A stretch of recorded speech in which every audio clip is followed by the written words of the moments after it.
বাংলাদেশের lost generation. এই জেনারেশনের ছেলেমেয়েরা দেশ ছেড়ে বিদেশে যেতে চায় কেন? বাংলাদেশের তরুণ প্রজন্মের মধ্যে ব্যাপক মাইগ্রেশনের প্রবণতা নতুন কোনো ঘটনা নয়। বিশেষ করে ইউরোপ, আমেরিকা ও অন্যান্য উন্নত দেশে বাংলাদেশের যুবকদের যাত্রা বেড়েই চলেছে। কিন্তু কেন এই তরুণরা তাদের জন্মভূমি ছেড়ে এত দূরে যাওয়ার সিদ্ধান্ত নিচ্ছে? অর্থনৈতিক কারণে এই প্রবণতা সবচেয়ে বেশি প্রভাব ফেলে।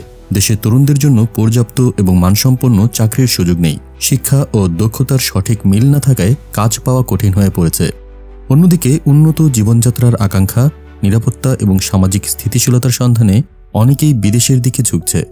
তবে শুধু অর্থনৈতিক কারণ নয়, রাজনৈতিক অস্থিরতা এবং সুযোগ সুবিধার অসম্বন্টনও মাইগ্রেশন বাড়ানোর পেছনের কারণ। অনেকে মনে করেন দেশের ভবিষ্যৎ অনিশ্চিত, তাই বিদেশে নতুন সুযোগ খোঁজা হচ্ছে। এই লস্ট জেনারেশন দেশকে এক বড় চ্যালেঞ্জের মুখে দাঁড় করিয়েছে, কারণ তারা দেশের সবচেয়ে মেধাবী ও কর্মক্ষম তরুণরা, যারা দেশের উন্নয়নে ভূমিকা রাখতে পারত। দীর্ঘমেয়াদে এই প্রবণতা দেশের অর্থনৈতিক প্রবৃদ্ধি ও সামাজিক স্থিতিশীলতাকে প্রভাবিত করবে। এখন প্রশ্ন হচ্ছে, কিভাবে এই তরুণদের দেশের মধ্যে রেখে তাদের সঠিক সুযোগ সুবিধা দেওয়া যায়?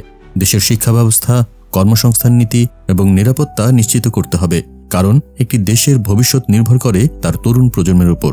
আপনারা দেখছিলেন প্রতিদিন সকাল।